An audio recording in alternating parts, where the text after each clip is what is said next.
നമസ്കാരം. ഞാൻ doctor Anju Joy, Trivandrum jubilee memorial ഹോസ്പിറ്റലിലെ ഓങ്കോളജി വിഭാഗത്തിലെ ഡോക്ടറാണ്. ഇന്ന് ഞാൻ സംസാരിക്കുന്നത് ശ്വാസകോശ അർബുദത്തെ സംബന്ധിച്ചാണ്, അതായത് ലങ് ക്യാൻസർ. ഇന്ന് ലോകത്തിൽ കൂടുതലായി കാണപ്പെടുന്ന അർബുദങ്ങളിൽ ഒന്നാണ് ലങ് ക്യാൻസർ അഥവാ ശ്വാസകോശ അർബുദം. പഠനങ്ങൾ പറയുന്നത് 90% കേസുകളിലും ഇതിന് കാരണമാകുന്നത് പുകവലിയാണ്, അഥവാ സിഗരറ്റ് സ്മോക്കിംഗ്. പുക വലിക്കുന്നവരിൽ പുക വലിക്കാത്തവരെ അപേക്ഷിച്ച് അസുഖം വരാനുള്ള സാധ്യത 20 മുതൽ 30 മടങ്ങ് വരെ കൂടുതലാണ്. എന്നാൽ പുകവലി നിർത്തുകയാണെങ്കിൽ ഈ സാധ്യത നമുക്ക് 90% വരെ കുറയ്ക്കാൻ സാധിക്കും. ഇനി എന്തുകൊണ്ടാണ് പുക വലിക്കുന്നവരിൽ ഈ അർബുദം വരാൻ കാരണം? സിഗരറ്റിൽ അടങ്ങിയിട്ടുള്ള nicotine, tar, ammonia, carbon monoxide തുടങ്ങിയ മാരകമായ കണ്ടന്റുകളാണ് ഈ അസുഖത്തിന് കാരണമാകുന്നത്. ഒരാൾ ഒരു ദിവസം എത്ര പാക്കറ്റ് സിഗരറ്റ് വലിക്കുന്നു, അങ്ങനെ എത്ര വർഷം വലിച്ചു എന്നതിനെ ആസ്പദമാക്കി നമ്മൾ കണ്ടുപിടിക്കുന്ന ഒരു സൂചികയാണ് സിഗരറ്റ് പാക്ക് ഇയർ. ഈ സിഗരറ്റ് പാക്ക് ഇയർ 20-ൽ കൂടുതലാണെന്നുണ്ടെങ്കിൽ അയാൾ ഹൈ റിസ്ക് കാറ്റഗറിയിൽ വരും ഈ അസുഖം വരാനായി.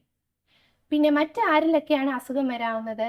രണ്ടാമത്തെ കാരണം പാസീവ് സ്മോക്കിംഗ് ആണ്. അതായത് ഈ പുക വലിക്കുന്ന ആൾക്കാർ താമസിക്കുന്ന വീടുകളിലുള്ള മറ്റാളുകൾ, അവർക്കും ഈ പുക ശ്വസിക്കാനുള്ള സാധ്യതയുണ്ട്. അങ്ങനെ അവരിലും ഈ അർബുദം കൂടുതലായി കാണപ്പെടും. മറ്റു കാരണങ്ങൾ പരിസ്ഥിതി മലിനീകരണവും അതുപോലെ തന്നെ ആസ്ബസ്റ്റോസ് എക്സ്പോഷർ തുടങ്ങിയവയെല്ലാം ആണ്.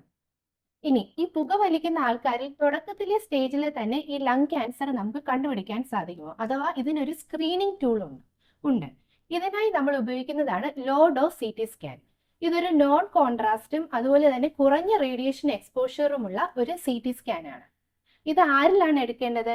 50 വയസ്സിൽ കൂടുതലും 80 വയസ്സിനും താഴെയുള്ള, മേൽപ്പറഞ്ഞ സിഗരറ്റ് പാക്ക് ഇയർ 20-ൽ കൂടുതലുള്ള, ഇപ്പോഴും സിഗരറ്റ് വലിച്ചുകൊണ്ടിരിക്കുന്ന അല്ലെങ്കിൽ പുകവലി നിർത്തിയിട്ട് 15 വർഷത്തിൽ താഴെയുള്ള ആൾക്കാരാണ് ഈ സ്ക്രീനിങ് ടൂൾ ഉപയോഗിക്കേണ്ടത്. ഇത് വർഷത്തിൽ ഒരിക്കലാണ് ചെയ്യേണ്ടത്. ഇനി ഈ ലങ് ക്യാൻസറിന്റെ ലക്ഷണങ്ങൾ എന്തൊക്കെയാണ്?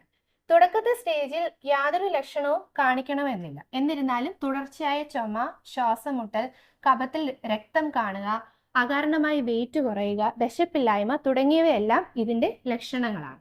മേൽപ്പറഞ്ഞ ലക്ഷണങ്ങളുള്ളവർ ഒരു വിദഗ്ധ ഡോക്ടറിന്റെ സേവനം പ്രയോജനപ്പെടുത്തേണ്ടതാണ്. ഈ ഡോക്ടറിന്റെ നിർദ്ദേശപ്രകാരം ഒരു നെഞ്ചിന്റെ ഒരു CT സ്കാൻ നമ്മൾ ചെയ്തു നോക്കണം. നെഞ്ചിന്റെ CT സ്കാനിൽ എന്തെങ്കിലും സംശയാസ്പദമായ ഒരു മുഴ കാണുകയാണെന്നുണ്ടെങ്കിൽ അതിൽ നിന്ന് ഒരു ബയോപ്സി ടെസ്റ്റിംഗ് എടുക്കേണ്ടതായിട്ടുണ്ട്. ബയോപ്സി ടെസ്റ്റിംഗിലാണ് നമുക്ക് മുഴ ക്യാൻസർ ആണോ അല്ലാത്തയാണോ എന്ന് തിരിച്ചറിയാൻ പറ്റുന്നത്. ക്യാൻസർ സെൽ ആണെന്നുണ്ടെങ്കിൽ അതിൽ നമുക്ക് കൂടുതലായി മ്യൂട്ടേഷൻ സ്റ്റഡീസും ബയോമാർക്കർ ടെസ്റ്റിങ്ങും എല്ലാം ചെയ്തു നോക്കാവുന്നതാണ്. നമുക്ക് ഈ ക്യാൻസർ നമ്മൾ ഡിറ്റക്ട് ചെയ്ത് കഴിഞ്ഞാൽ അല്ലെങ്കിൽ കൺഫേം ചെയ്ത് കഴിഞ്ഞാൽ പിന്നെ ചെയ്യേണ്ടത് സ്റ്റേജിംഗ് ആണ്. സ്റ്റേജിങ്ങിനായിട്ട് നമുക്കൊരു ഹോൾ ബോഡി CT സ്കാൻ വേണം, അല്ലെങ്കിൽ PET-CT പ്രയോജനപ്പെടുത്താവുന്നതാണ്.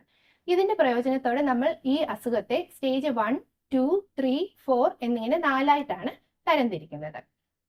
ഇനി ഈ അസുഖത്തിന്റെ ചികിത്സാ വിധികൾ എന്തൊക്കെയാണ്? ഒന്നാമത്തെ സ്റ്റേജിലുള്ളയാണെങ്കിൽ നമ്മൾ സാധാരണ ഓപ്പറേഷനാണ് ചെയ്യുന്നത്. സർജറി ചെയ്ത് ആ അസുഖത്തെ മുഴുവനായി മാറ്റിയെടുക്കുക.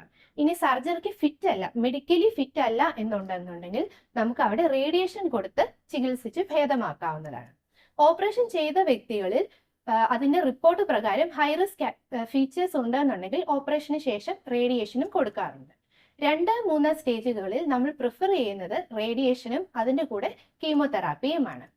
4ാമത്തെ സ്റ്റേജ് എത്തിക്കഴിയുമ്പോൾ നമുക്കത് പൂർണ്ണമായി ഭേദമാക്കാൻ പറ്റില്ല, എങ്കിലും നമുക്കത് കൺട്രോൾ ചെയ്തുകൊണ്ട് പോകാവുന്നതാണ്. അതിനായി നമുക്ക് കീമോതെറാപ്പി, അതുപോലെ തന്നെ നൂതന ചികിത്സാ രീതികളായ ടാർഗറ്റഡ് തെറാപ്പി, ഇമ്മ്യൂണോതെറാപ്പി തുടങ്ങിയവയെല്ലാം നല്ല റിസൾട്ടുകളാണ് തന്നുകൊണ്ടിരിക്കുന്നത്. ഇനി ഈ ലങ് ക്യാൻസറിനെ നമുക്ക് എങ്ങനെ പ്രതിരോധിക്കാം?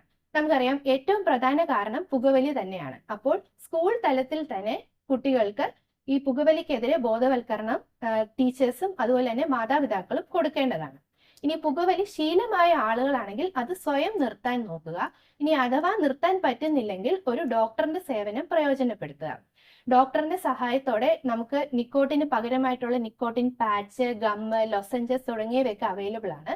അതുപോലെ തന്നെ ഇതിനോടുള്ള ആസക്തി കുറയ്ക്കുന്ന ആന്റി ക്രേവിംഗ് മെഡിക്കേഷൻസും പ്രയോജനപ്പെടുത്താം. അതുപോലെ തന്നെ behaviour therapy, counselling, individual counselling, group counselling തുടങ്ങിയവയെല്ലാം പ്രയോജനപ്പെടുത്താം. സോ എപ്പോഴും ഓർക്കുക, quit smoking to live longer. Thank U.